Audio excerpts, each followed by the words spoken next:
Hellraiser. Hellraiser Reboot. It's happening. And we got the horn guy out there.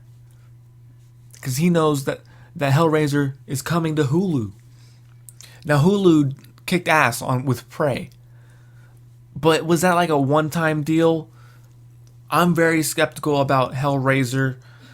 Ever since the first, like 2 or 3 came out, it just really went all over the place. You know, the story you always maintain a certain kind of flow and narrative. But they never really, and then they did that reboot or the remake or something with a different actor that bombed. It's just, Hellraiser I put in this category. It's not as good as Jason or, Freddy. Scream's better because the narrative flows more and there's more of a flow, a continuity. And there's definitely continuity with the Hellraiser movies. It's just kind of like an anthology type of thing because every movie has a different group of people, and sometimes the cast was always there though. Like the Cenobites, I don't know if there was there was like different Cenobites, I think, with different actors playing them. I'm assuming. I'm not too I don't know Hellraiser like I would know a Nightmare on Elm Street or something like that. It's like reminds me of like the Saw movies. They're like really gory and shit. So if you're not really into the gore side of horror, steer clear of the Hellraiser franchise because they don't hold back. I wouldn't say they're great movies, but their ideas were cool, and each one is different. Like, I would say, who else does that differently? Like some franchises, every movie's kind of the same thing, repackaged.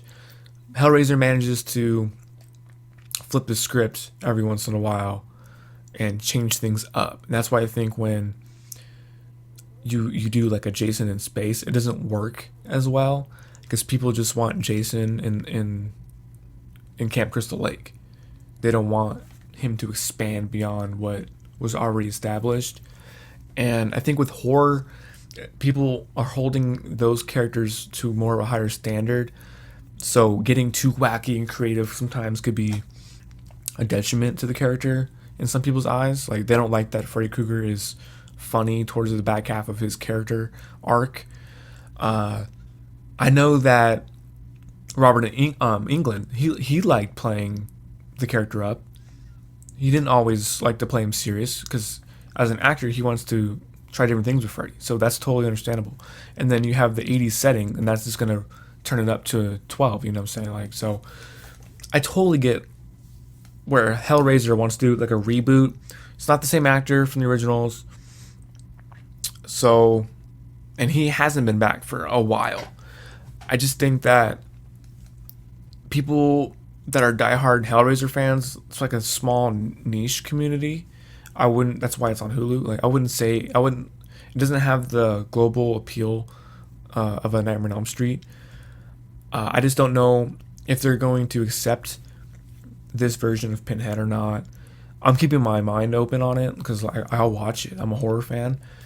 So, and if the cinematography is dope and if the acting is dope, kind of off.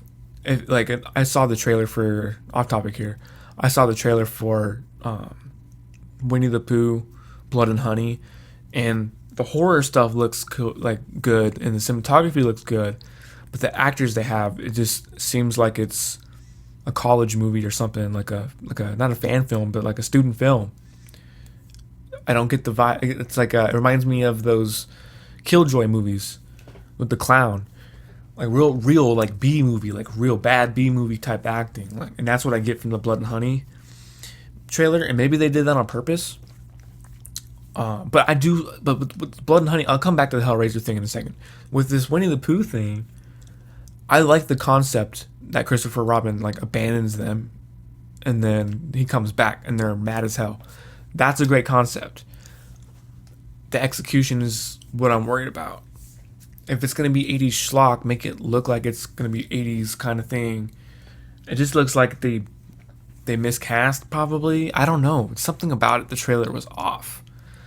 It kind of reminded me of the Terrifier movie You have like Art the Clown.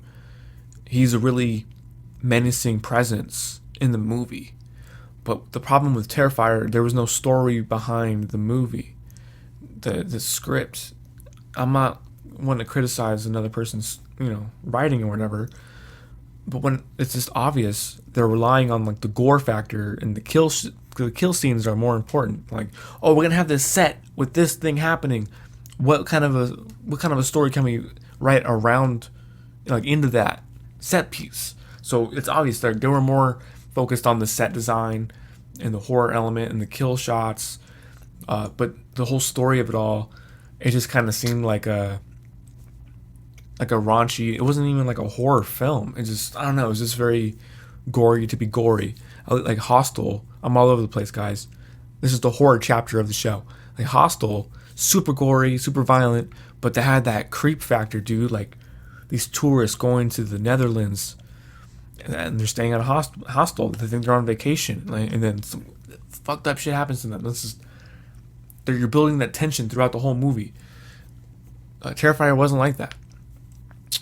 At least, and then bringing it back to Hellraiser, the first Hellraiser was very small in scale, and then the second one, still kind of small in scale, but they're getting kind of the budget is, you can tell the budgets were increased. I can't even speak. So, and then on and on, like depending on which Hellraiser movie you're talking about, they either have a small story or they're trying to do this grand scale type of thing, and you're either into it or you're not. It's kind of like Saw. You're either into that kind of gory stuff or you're not. So Hellraiser on Hulu. Are you a Hellraiser fan? What do you think about this reboot? They said it's canon to the other Hellraiser movies in universe. So they're embracing the lore, apparently. They're not running from it. What do you guys think? Are you excited? Is this going to be your favorite movie of the year? Comment below. Let me know.